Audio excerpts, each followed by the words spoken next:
Hi, welcome to Professor Kev Show. You see, I'm Faiji with us, and today he's going to offer some advice on using LinkedIn. Hello, my friend. Welcome to the show. Hello, sir. First of all, thank you so much for having me. So, hey everyone, to all the people who are listening. So, basically, I'm Faiji Manzar, and I'm currently a law student. Currently, I'm in my fourth year of law school.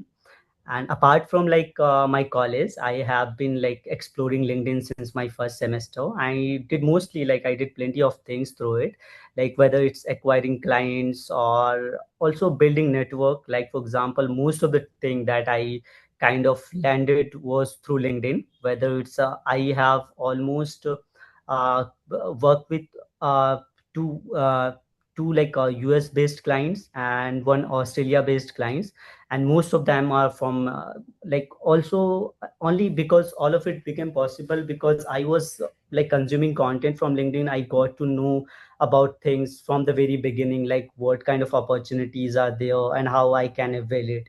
So for me, I would say, if you are someone who is in college, and whether you are want to improve your communication skill, or you also, like, I was not a very good communicator back then. It was only after like uh, it started, like my communication skill improved. I think LinkedIn played a very big role in it. So that is why I always watch for, especially for college students, to use LinkedIn. For example, I started using LinkedIn in my first semester, sorry, in my almost end of first year. And since then, I started following, like, for example, what you can do is to start following creators. Like, for example, the people who are who are consistently creating content on any particular niche. For example, if you are someone from who wants to improve in communication, so you can like follow people who create and advises people on communication. Or someone, if you are someone who is like also wants to do freelancing and etc., you can try ghostwriting on LinkedIn. Like for example, I did on LinkedIn, and I acquire clients and close clients. And apart from it, there are plenty of opportunities that you can, and also you can directly reach out, like for cold outreach to people, like 10,000, hundreds of DMs to people, and that kind of landed me plenty of opportunities. So I think that was one of the most important thing I would recommend, to reach out to as many people as you can. And even if somehow, like for example, if you reached out to 100 people and even if one responded, I think that is like one of the uh, like that is how I landed most of my clients. I wasn't even consistent on creating content. I did not had many followers, but still, like, I knew how to provide value and how to, because using LinkedIn, so I knew what content performs well here. And those things, like for example, I knew, so I started reaching out to people, and I confidently them that if you could work with me, I'm 100% sure that I'll like bring you opportunities, and also I'll increase your follower counts. And I kind of did that. So I think that is something you can try on.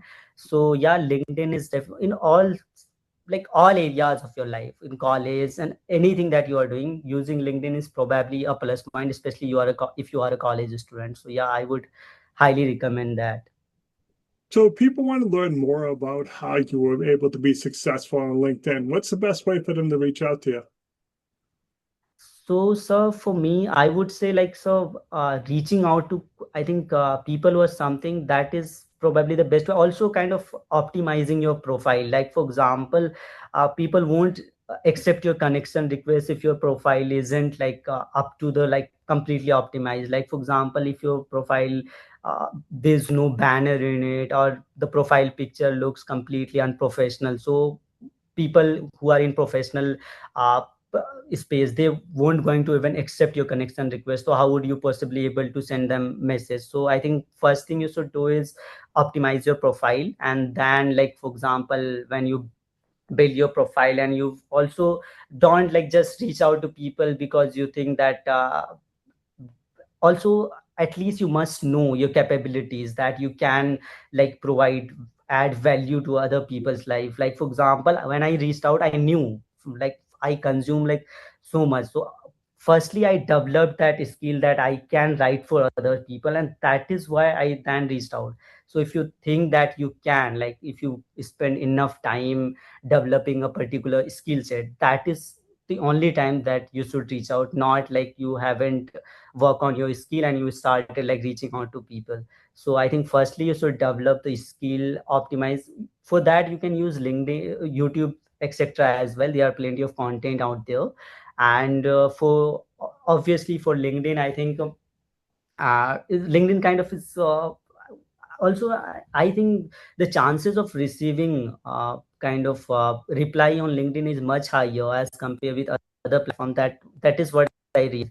So when I was in my, when I even when I my skill wasn't like up to mark. So what I did was I out to people who are already creating content, etc., and ask them like how should I improve my communication skill and what should I follow. So they, whatever they suggested me, so I started following. I started like following those advices, and slowly I developed that eventually. So yeah, that is what I would recommend everyone out there. Awesome. So if someone wants to connect with you, what is the best way? Should they email you? Should they connect with you on LinkedIn? What's the best way? So for me, best way to connect with me on LinkedIn, obviously, if you can like also write a personalized message. Why do you want to connect with me? So obviously, LinkedIn is probably, and apart from it, you can also reach out to me on Faiji, Faiji, Faiji, Manzar, Manzar 931757 @gmail.com. You can reach out to me there as well. Awesome. I appreciate you taking a few minutes to call on the show. And as always, Thank thanks you. for being my friend. Thank you so much, sir, for having me.